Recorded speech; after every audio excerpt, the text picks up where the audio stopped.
来看一下，这些真分式啊，这都是有理真分式，对吧？你看你这不是2次嘛，常数嘛，2次1次，对吧？这是3次1次，这是3次2次，对吧？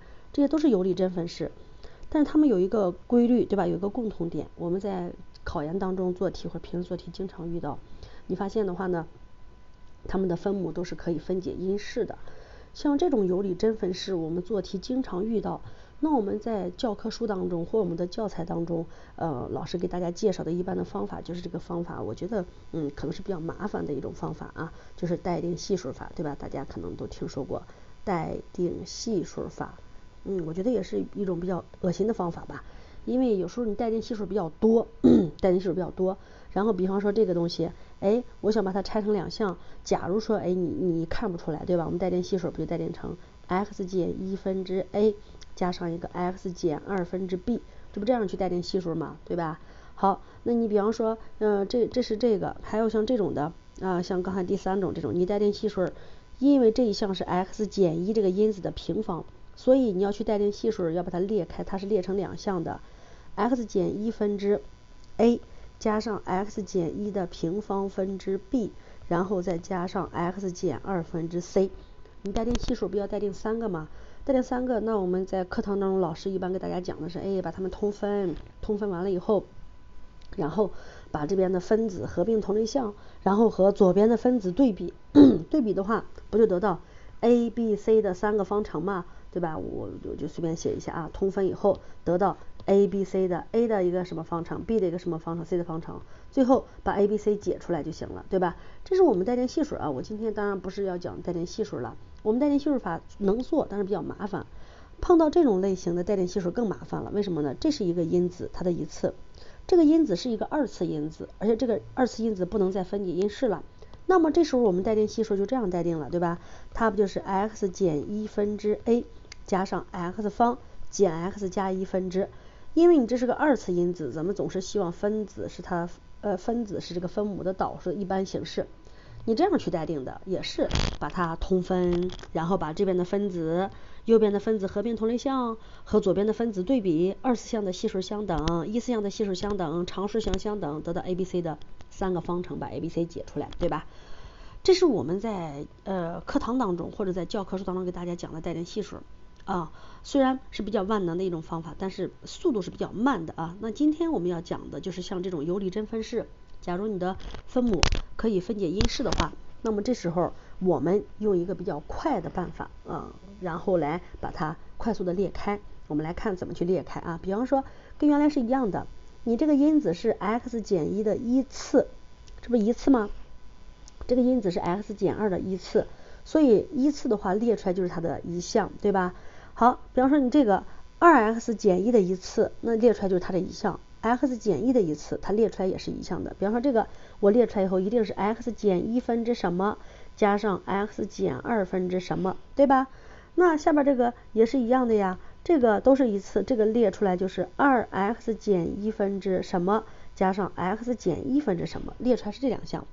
那你看这个因子的话是 x 减1的平方，所以这个列出来就是2项了，对吧？列出来它就是2项，那就是 x 减1分之什么加上 x 减1的平方分之什么再加上 x 减2分之什么，你这个列出来是3项的。好，下边第4个，这是一个因子，就它的一次，这是一个2次因子，不能再分解了，也是一次，所以你这个列出来就是 x 减1分之什么加上 x 方减 x 加1分之什么，对吧？所以我们特别想快速的去知道每一项列开以后这个系数是多少，这个位置是多少，对吧？这个位置多少？我说你待定系数都可以求出来，只不过是待定系数会比较慢啊，这儿到别人也不知道，对吧？假如说这个也不知道列开是多少啊，这个都不知道，对吧？不知道都不知道啊。那现在我们怎么样去快速的知道列开以后的这些项的系数呢？那我们今天讲的是除了待定系数法之外一个比较快速的列项的方法。好，我们把这4个题分别来看一下啊。首先就拿第一个来说好，第一个我首先明确的是它可以列成2项， x 减1分之我不知道呀，加上 x 减2分之我也不知道呀，对吧？那好，关键怎么就知道了？我们的方法是这样子的，要想得到 x 减1分之这一项的系数，那就在原来这个式子当中，这不叫原式当中吗？把 x 减1这一项挡住，比方说我把它涂成一个这个红色吧，挡住就是它消失了，在原来式子当中记住挡住的意思就是它消失了。消失以后，好了，要求这一项的系数，就在原来这个式子当中把这一项挡住以后，那么令这个的分母取0，那不是 x 取1吗？ x 取1带入剩余的部分当中，带入这一部分当中，那 x 取1带进去，那不是这是分子是1，分母这不1减2负1，这不就是个负1吗？这样得的这个数负1，其实就是你这一项的系数就是你这一项的系数。所以你看我这种做法是不是比带进系数就要快一点呢？再说一遍，要求这一项的系数，就在原来这个式子当中把这一项挡住以后，令分母等于0分母等于0，就相当于是 x 等于1带入剩余的部分，得到的是几，就说明你裂开以后这一项的系数是几。把 x 等于1带进去，带入剩余的这一部分，得到的是负1，说明这一项裂开的系数就是个负1啦。好，这是它的系数，就这样得到了，求谁挡谁带谁，对吧？就是我们的办法就是求谁，求这一项的系数，求它，就是把它在原式当中挡住，挡谁，挡住以后再把它的这个带进去，带谁，求谁挡谁带谁，这是我们这种方法的核心要诀，对吧？好，再看第二项，你这不想求这一项的这个裂项以后的系数吗？那跟原来一样，求它就把原式当中这一项挡住，把 x 减2这一项挡住就是没有了，消失了挡住以后，然后令这个的分母等于0，这不就是 x 取2吗？求谁挡住谁就带谁，带谁就是你这一项分母是 x 减2，就把 x 等于2带入剩余的部分当中，那挡住它以后剩余这一部分，对吧？剩余这一部分把2带进去，同学我们发现分子是个1，分母2减1是个1，这一项这不就是1吗？好，得到的结果是1，说明这一项裂开以后就是个1啦就是个1啦。好，这是把 x 等于2带进去，得到的结果是1。那同学这个题我们就成功的快速的把它列成了几项呀？2项，对吧？列成了2项。好，当然这个题你不会这个方法的话，你可能口算这个题也很快，对吧？也很快。那复杂的题目，那你口算不了的时候，还是要用这个求谁呀、挡谁呀、带谁呀，是吧？求它就把它原式当中它的挡住，把这一项挡住；求这项的系数，就把原式当中这一项的挡住以后，再把这一项的分母等于0的这个点带入原式当中，带进去，得到的是几，说明这一项列出来的系数就是几就这个意思。来吧，再来感受一下好，那刚才是第一个，对吧？第二个，首先我们看，这不又是 2x 减1的一次吗？这不 x 减1的一次吗？所以它们列出来都是一次，对吧？所以这个就是2x 减1分之，裂开以后这一项的系数，假如说我先不知道 x 减1分之我也不知道，那跟刚才办法是一样的要求这一项的系数，就在原式当中把这一项挡住我就把它涂成红色的了，没有了，挡住就是它消失了，在原式当中好，然后令它的分母求谁挡谁带谁嘛，令分母等于0，这不 x 等于2分之1吗？把 x 等于2分之1带入剩余的这个部分，2分之1分子是2分之1，这不2分之1减1，这负2分之1，这不负1吗？所以这个裂开以后它的系数就是个负1，求谁挡谁带谁来继续下一项，这一项的话裂开以后系数是几呢？那就是要想求它把原式当中的这一项就要挡住把这一项挡住挡住以后，令这个的分母等于0，这个的分母等于0，不就说明 x 取的是1吗？好，把 x 等于1带入剩余的部分挡住它剩余这个东西，1带进去以后，这不是分子是1，分母还是一个1，这不是还是个1吗？所以裂开以后就是这样一个效果裂开以后就是这样一个效果。好吧，你看这个式子成功的就列成了这2项。好，老师你列这对不对呀？那你要检验它对不对的话，只需要把这个通分看看和这个一样不，对吧？要检验这个对不对，只需要把它通分看这个对不对，不就完了吗？对吧？肯定是对的肯定是一个对的。好，这是这一个这是这一个。那么这2个我们就说到这儿，然后呢再看第3个第4个一样的第3个跟这个不同了，对吧？第3个的话有一个因子是2次式了，2次它裂开的2项一项是 x 减1分之我不知道，加上另外一项是 x 减1的平方分之我也不知道，加上 x 减2分之我也不知道，对吧？你说老师那怎么办？不知道怎么办？那还是我们的6个字，求谁挡谁带谁，但是看看我们能行得通不啊？比方说我要求这一项的系数，列出来不是有这一项吗？那要求它的系数，那就是把原式当中的这一项挡住。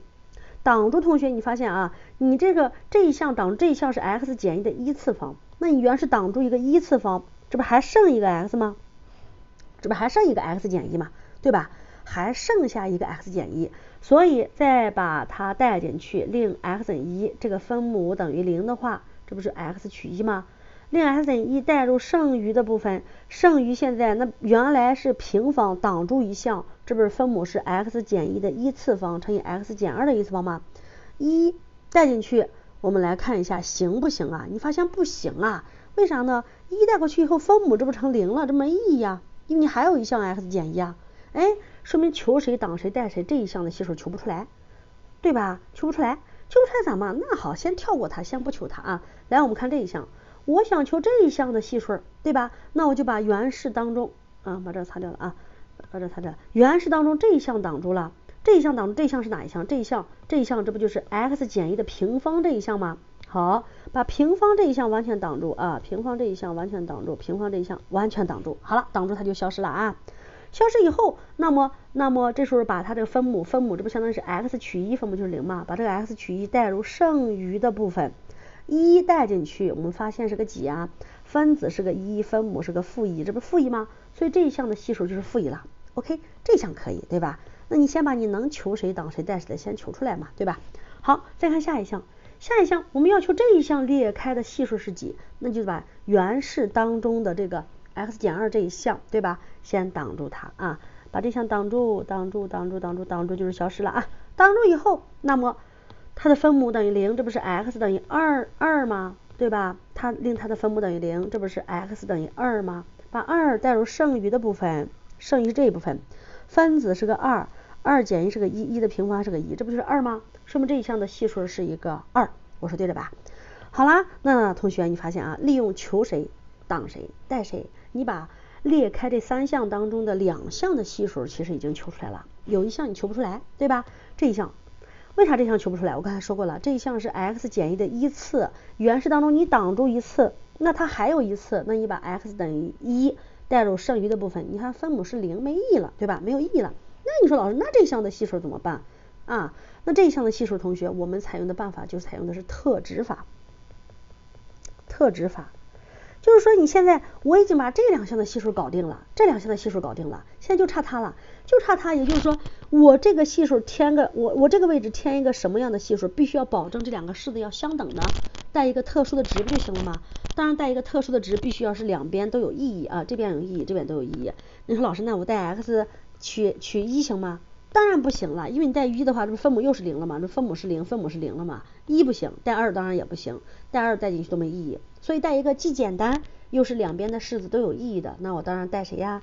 带 x 取0吧，带 x 等于0进入两边，对吧？看左边啊，左边这不就是0了吗？对吧？0除以1的平方除以负2，这就是0了，左边就是个0啊，然后再把0带入右边，0带入右边，这不就是一个框除以负1吗？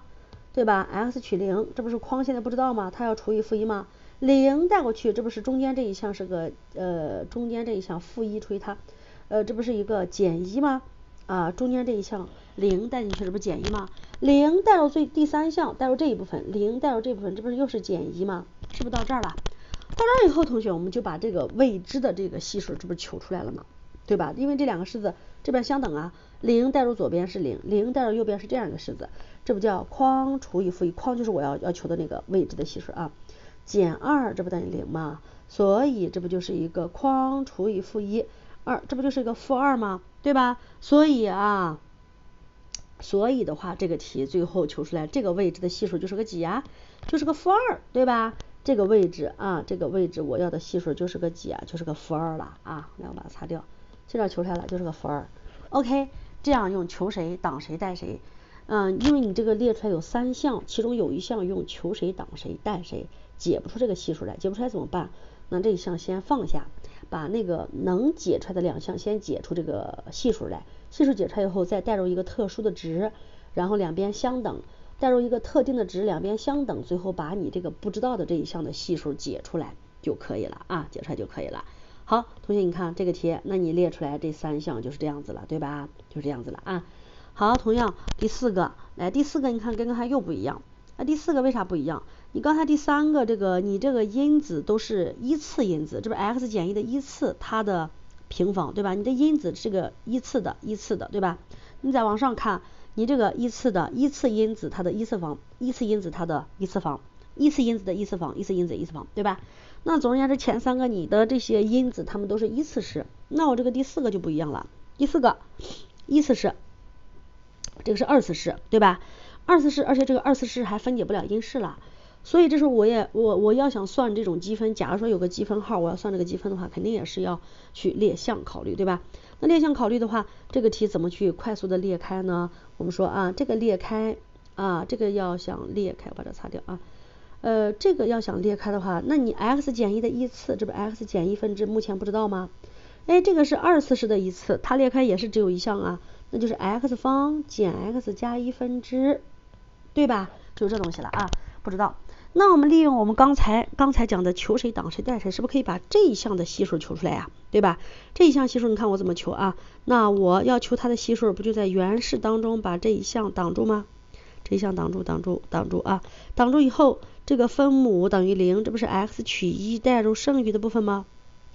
x 取1代入剩余的部分，上面是个2了， x 取1代入剩余的部分，分母是个1了，对吧？ x 取1带进去是2除1，这就是个2啦，得到的这个结果啊，它裂开这一项的系数就是个2。好，这是这个。那这一项的话，你发现没有，对吧？这项这种操作是不行的啊。这一项你说老师，这个2次式这一项能求谁挡谁代谁吗？我说不行，为啥呢？你说你把它原式当中，对吧？你就算把它挡住，你挡住以后，同学有个问题啊，这个的分母等于0。这一项的分母等于0，它没有实根呀，它分解不了因式，所以它没有实根呀，对不对？你说你带谁进去啊，对吧？你带谁进入这个剩余的部分啊？你说带入剩余的这一块，带谁？它没有实根的啊，所以你这个用求谁挡谁带谁，求不了它的这个列出来的这个分子，对吧？列出来这个分子，所以这时候啊，像这种题，这种类型的题，咱们就是求谁挡谁带谁。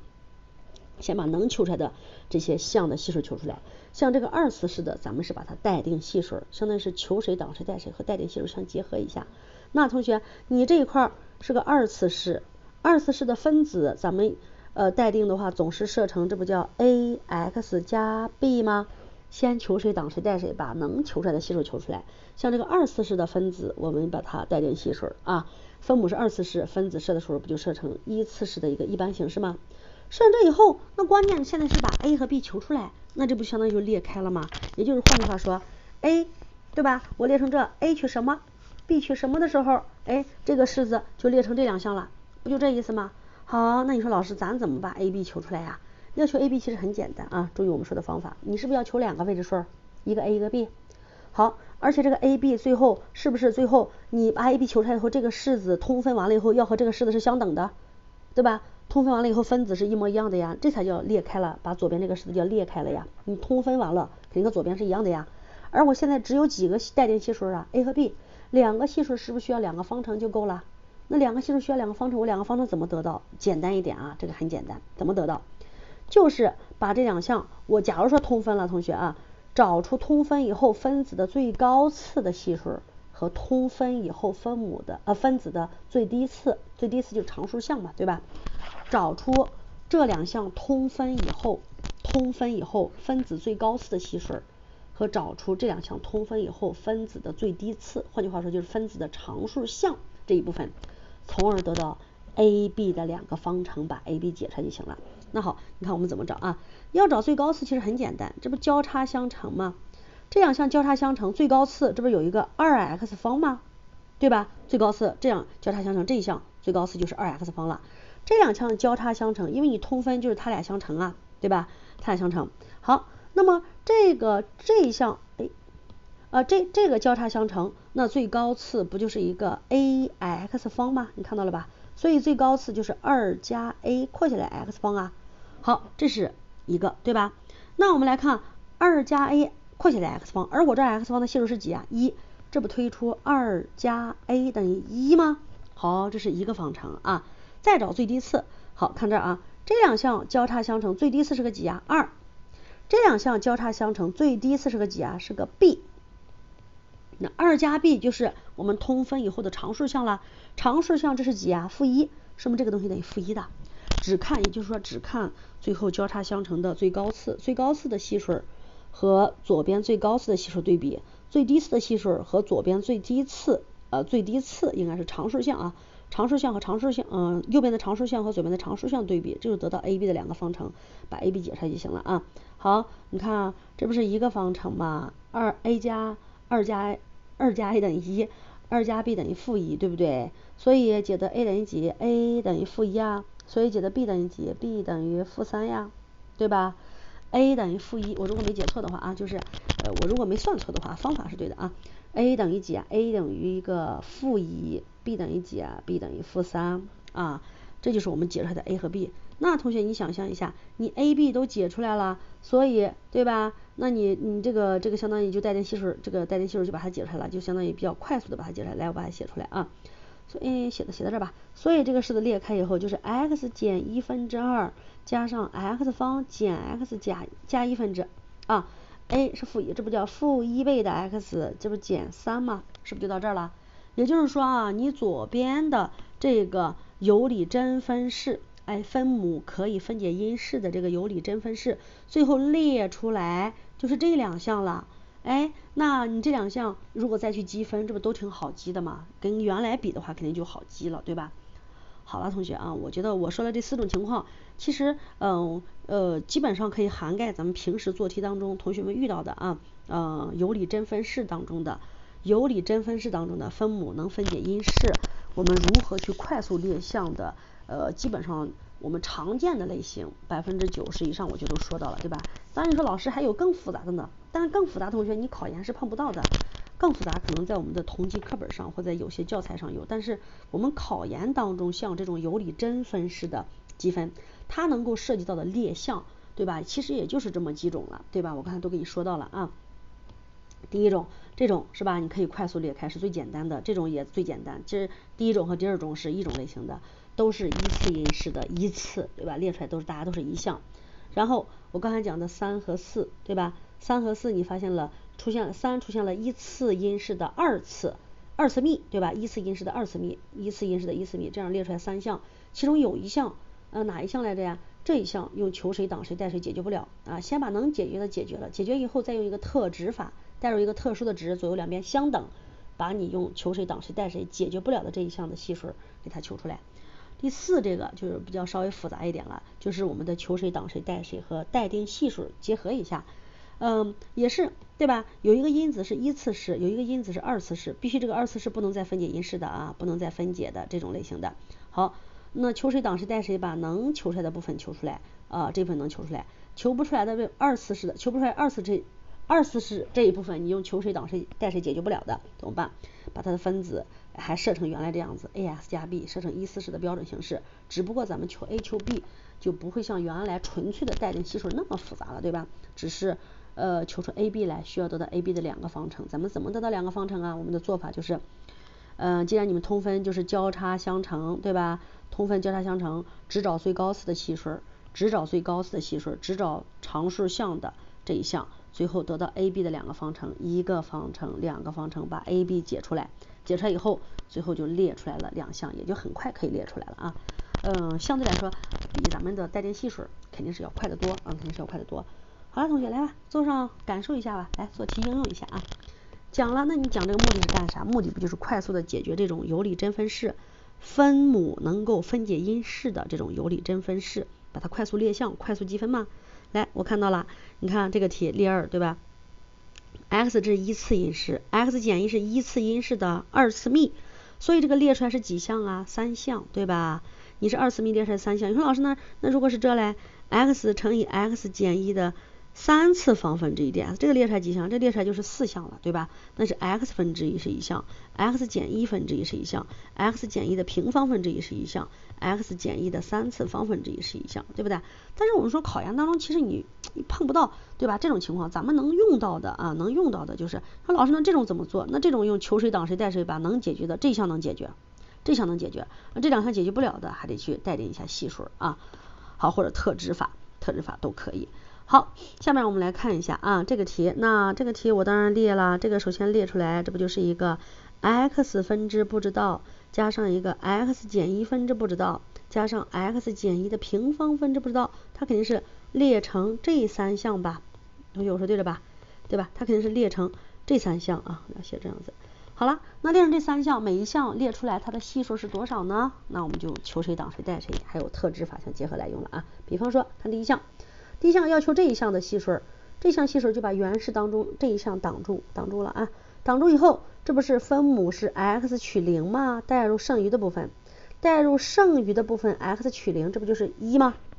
好，所以这一项就求出来了啊，很快就可以解决掉了啊。这一项系数是个1，来求这一项，我刚才说过了，同学，这一项能用求谁挡谁带谁解决吗？解决不了，为什么解决不了？因为你这一项是 x 减1的1次你挡住一个1次，它还有一个1次嘞，那你把 x 等于1带进去后，分母这不成0了吗？所以这个是解决不了，我说先不着急解决它，但这一项是可以解决的啊。这一项我们要解决它，在原式当中把这一项挡住，这一项消失了啊，这不叫挡住了吗？挡住以后，令它的分母等于0，这不 x 取1吗？代入剩余的部分。取1代入剩余的部分，这不是1吗？所以这一项的系数就是1了。好，同学，最后你剩余的这个没有解决的求谁挡谁带谁解决不了的这一项，用什么特指法就行了，对吧？特指法，你看我们带谁？带0肯定不行了，你这分母带0，分母没意义了，带1也不行。你说老师我们带谁呀？我们带个2吧。代入谁？代入 x 等于2，对吧？ x 等于2，那这不就是一个左边不就是2分之一了吗？2，我说带入正式的啊，2啊，2代入这一部分，左边这不是2分之一吗？2代入右边这3个，对吧？我就是在积分里边写的啊，这不是2带进去2分之一加上一个2减1分之不知道，正在求这个系数啊，2带进去，这不是个1吗？说明这个相等啊，是吧？左边和右边相等啊。带进去以后是这个效果了啊，这个效果呢，同学你看一下，这个2分之一和2分之一抵消了吧？那它俩加起来，这不说明等于0吗？说明这个框不就是负1吗？说明这个你求的这个东西它就是一个几啊？你求这个东西它就是一个负1啊，对吧？所以这个位置最后求出来啊，这一项它的系数就是负1了啊，就是负1了，这叫特指法，把那个不能求谁挡谁带谁解决的把它解出来。总而言之，比带进系数要简单很多啊。好了，同学，这是我成功的把这个有理真分式的积分给它列成3项了。列成3项以后，每一项积分就都很简单了，对吧？第一项记出来 ln x 绝对值，这一项记出来，这不叫减去一个 ln x 减1的绝对值吗？对吧？好，这一项记出来，这个记出来，这不叫负的 x 减1分之1吗？对吧？就是这个东西了啊，就是这个东西了。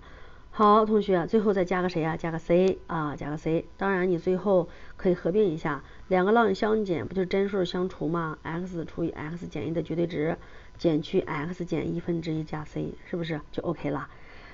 比咱们的带进系数要方便啊。来吧，例3，你看也是一样的啊，也是一样的。我们来看一下例3，例3这不还是一个有理真分式吗？上面是1次，下面是2次。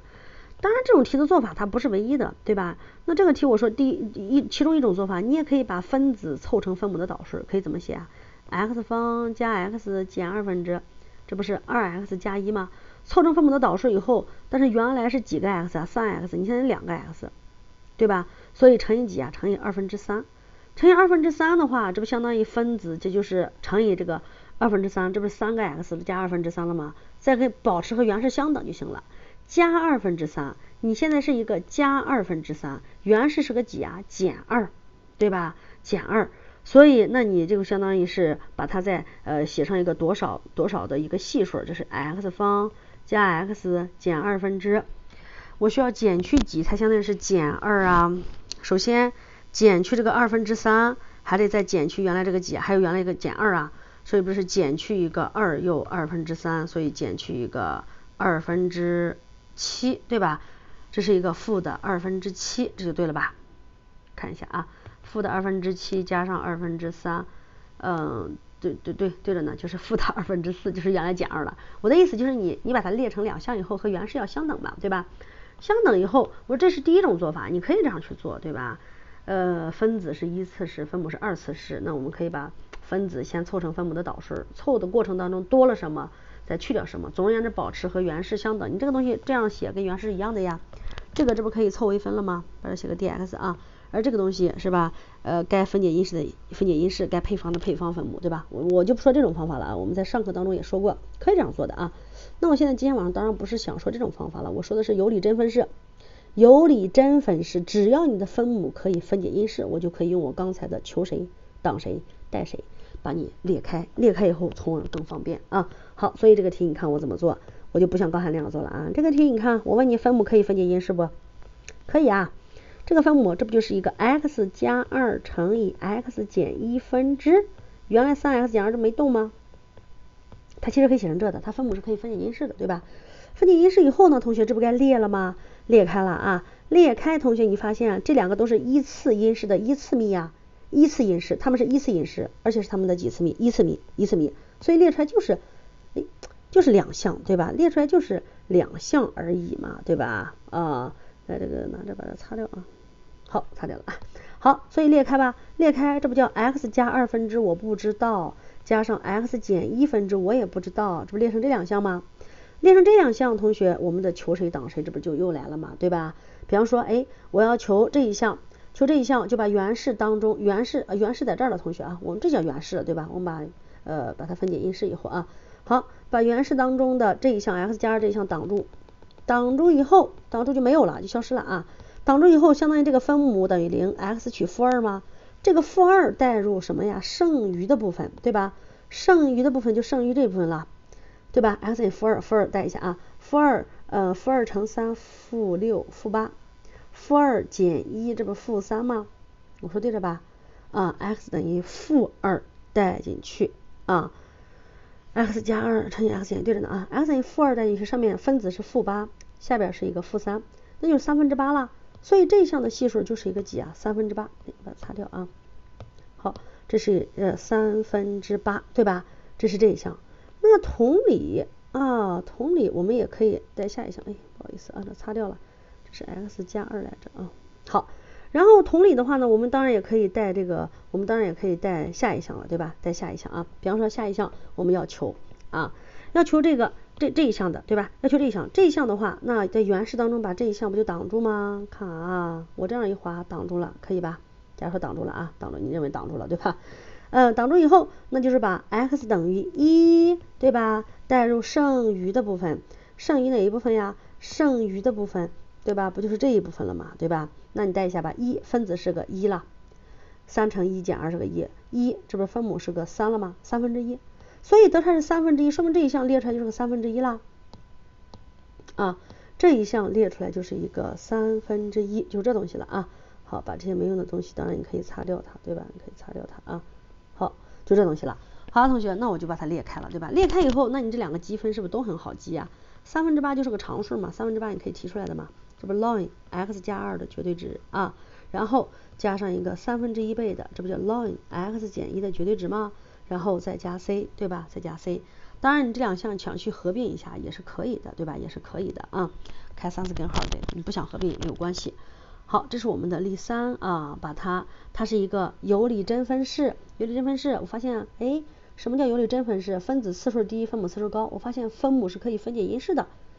分母可以分解因式，那我就分解因式了，对吧？分解完因式，那不就可以裂开了吗？裂开求也是可以的。但是我说这种题做法也不是唯一的啊，你像刚才那样把分子凑成分母的导数做也是可以的。好，例4这个题我就不详细做了啊，为啥？例4这个题你发现它也是个有理真分式，上面是1次，下面是2次。那我说我的第一种做法，那不就是我想的是把它分子凑成分母的导数吗？分子凑成分母的导数可以做呀，对吧？我刚才大概示范了一下。那这个题我是不是也想着分母看看能不能分解因式呀？分母看看能不能分解因式啊，分解因式。我发现行还是不行啊，同学？你发现是不行的，对吧？这个题分解不了因式，那分解不了因式，说明就列不了项嘛，对吧？列不了项。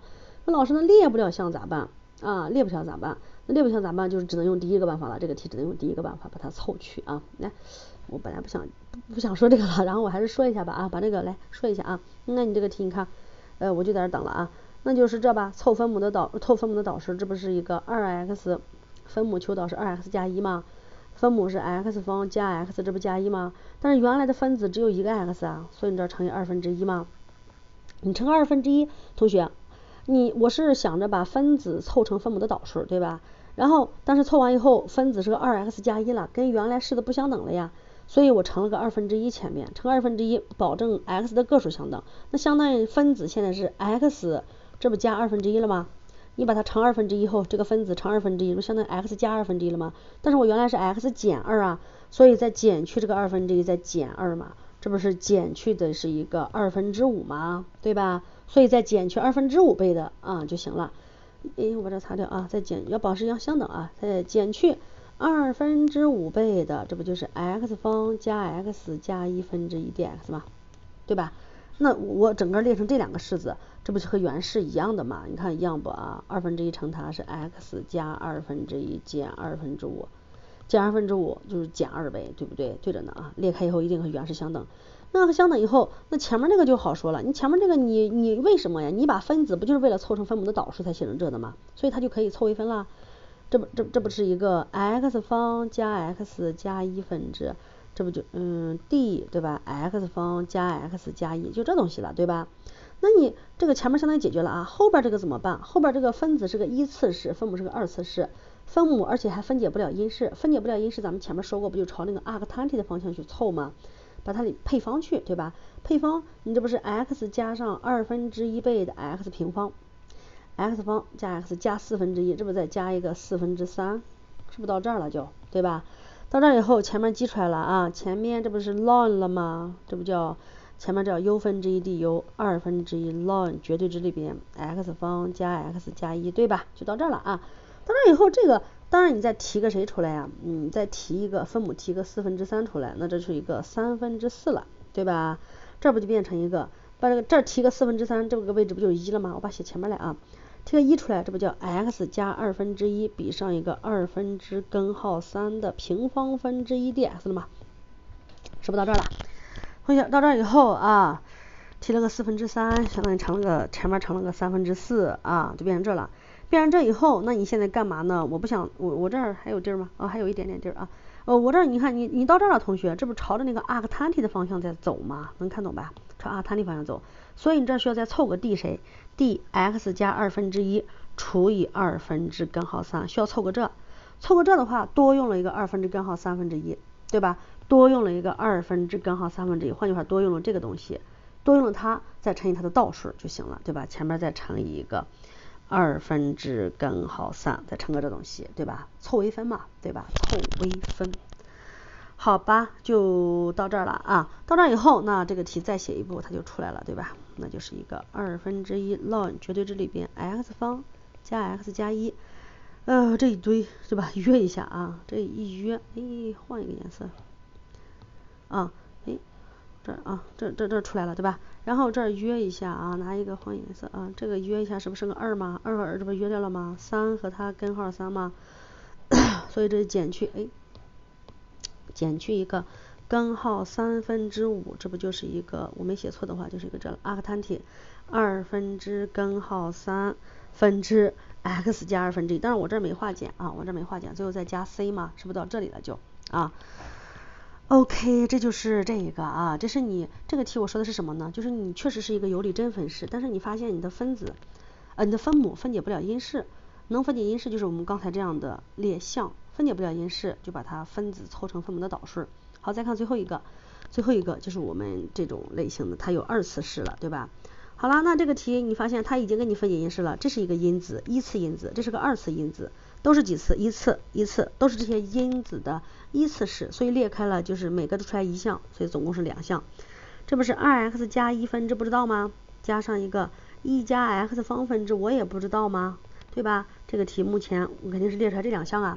我刚才也说了啊，用求谁挡谁代谁，这不可以把第一项求出来吗？对吧？我要想求这一项的系数，那就是把原式当中这一项挡住，没有了啊。挡住以后，分母等于0，这不相当于 x 等于负的1/2吗？对吧？ x 等于负1/2带入剩余的部分，我写一下思路啊，可能后边我就不给你不详细记了，他们自己记。负1/2呢，分子是3，这不是减去一个3/2，这不是减去一个1/4，我说对着吧？分母这不叫1加上一个1/4吗？哎呀，这个数好恶心呐。好，就是这嘛，是吧？你把 x 等于负的1/2带进去，那就是这个东西了，对吧？就是这个东西了啊。来整理一下吧。这是啥呀？这是5/4啊，分之，这是一个3/342减去6/4，对着吧？然后减去一个1/4，对吧？你看这样写啊，这是4/12减6，6减1，这是5，4/5除以4/5，结果是个几啊？是个1，哎，还不错，对吧？看起来很复杂，结果是个1啊，所以你这个带进其余的东西是个1了，是一个1了，4分，擦掉了，4/6，4/5，对着呢啊，是个1，是个1呢就最好了。好，那说明这一项的你就求出来了啊，用求谁挡谁代谁把这一项的系数求出来了，对吧？那求出来以后，同学，那下一项用求谁挡谁代谁解决不了啊？我们前面解释过了，这一项解决不了，为什么？你就算原式当中把这一项挡住，但是你这个令它分母等于0没有实根呀，这个 x 等于几啊？它等于0，它是没有实根的，对吧？那带不进去的啊，所以这个怎么办来着？我说带点系数带一下嘛。分母这是一个二次式，这不就设成 ax 加 b 吗？我只要把 a 和 b 求出来就行了。怎么求 a、b？ 记住我刚才说的办法了吧？只要得到 a、b 的两个方程，要想得到 a、b 的两个方程，那这俩是吧？交叉相乘，只取最高次，只取常数项。这俩交叉最高次，这不是1倍的 x 方吗？这俩交叉相乘，最高次，这不加上一个2a 倍的 x 方吗？所以这不叫1加2a 倍的 x 方吗？来 x 方啊和这边的 x 方对比，这边的 x 方的系数是个几啊？负1，所以这不推出1加2a等于负1吗？然后再看这俩交叉常数项是个几？常数项是个1，这俩交叉常数项是个几？常数项是个 b， 我说对着吧？对着呢啊，这俩交叉常数项是1，这俩交叉常数项是一个b， 所以这不1加 b 等于这儿的常数项，等于这边的常数项3吗？这不叫1加 b 等于3吗？好，这不就得到 a、b 的两个方程，把 a、b 解出来就行了。这说明 b 是几啊？ b 是个2呗。这说明 a 是个几呀？a 是个负1吧？我没解错吧？对吧？ a 是负1，负1乘2，负2加1负1，对着呢啊。a 是个负1， b 是个2。OK， 那你就利用我们刚才的这种办法是吧？交叉只要最高次的系数，交叉要常数项的系数，把 a、b 解出来了。a、b 解出来 a 是负1，所以这个题你就成功的列成了这两项。我在这写一下啊，一项是 2x 加1/1，这个1是确定的，加上另外一项，这不叫1加 x 方分之，这不叫负的 x， 这不叫加上一个2吗？ a 是个负1嘛， b 是2嘛，对吧？我把它擦掉了啊，就列成这两项了。那列成这两项以后，同学，那你发现第一个是不是直接积出来了就，对吧？而第二个怎么办？你说老师，第二个怎么办？第二个不就像刚才例4，像这种类型的嘛，分母分解不了因式了，分子是个一次式，不就凑这个分母的这个导数去嘛，是不是啊？就凑它的导数去啊。来，我这写一下吧，这个就出来了啊。这个应该有一个几倍，1/2倍啊，凑一个，这不是一个1/2倍的 ln， 这不叫 2x 加1的绝对值吗？是不是这就对了啊？好，这个然后怎么办来着？这个你是是个这东西对吧？这不是一个1加 x 方分之，我先凑成分母的导数，我需要谁呀？2x， 我需要2x， 我先凑成这啊，我分母的导数是2x， 然后但是我原来的分子是个谁呀？我原来的分子是一个负 x 加2，所以这不相当于乘一个负的1/2吗？对吧？负的1/2，那负的1/2和它一乘不就是负 x 了吗？但是你跟原式不相等啊，负的1/2，然后再加上一个2倍的2比上一个，这不叫1加 x 方 dx， 这不就跟原式相等了吗？对吧？是这样的，对吧？这一项对这一项，这一项就是这一项，这不列成这两项了吗？列成这两项了，负 x 加2，好了，各记各的就结束了啊，那后边就没啥好说的了，对吧？后边就没啥好说的了啊。1/2 ln 2x 加1的绝对值，这不减去1/2，我直接写了啊 ln 这不叫1加 x 平方吗？那你这个分子已经是它的分母的导式了呀，这个这不叫2倍的 arctan x 吗？最后加 c 吗？好啦，同学，这是今天晚上给大家介绍的这个有理真分式，尤其是有理真分式分母可以分解因式。分母分解完因式以后，这个题要想再处理，需要去列项的话，我们如何去比较快速的去列项啊？用的办法就是6个字：求谁、当谁、代谁。比我们原来的这种待定系数法，相对来说要便捷一些，那我们在考场当中，时间是很宝贵的，对吧？时间很宝贵，待定系数搞不好可能还算错了，对吧？因为它，待定系数总是列的方程比较多，还要通分，也是比较麻烦的。而我们这个求谁、当谁、代谁，相对来说就比较简便一点。好吧，同学，今天晚上就给大家介绍到这里，希望我们这些讲的这些方法，对我们同学平时的这个提高做题速度有所帮助。好，再见。